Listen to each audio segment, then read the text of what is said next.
Sırf siz daha xoş video görəsiz deyə krantın başına min bir oyun açıb mamamın kuxnyasını çimizdirmişdim. Mamam da mənim başıma min bir oyun açmışdı.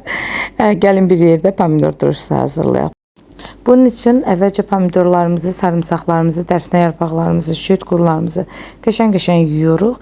Daha sonra isə sırasıyla balonlara doldururuq.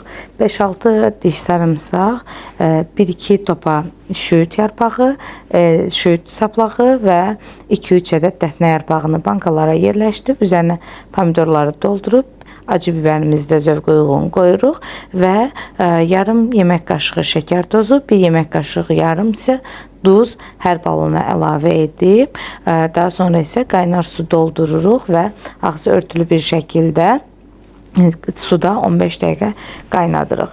Suda qaynatdıqdan sonra isə üzərlərinə 2 yemək qaşığı sirkə əlavə edirik və ağızlarını presləyirik. Preslədikdən sonra isə soyması üçün gözləyirik. Daha sonra isə sərin bir yerdə mühafizə edirik. Hazırlayan hər kəsə indidən nuş olsun.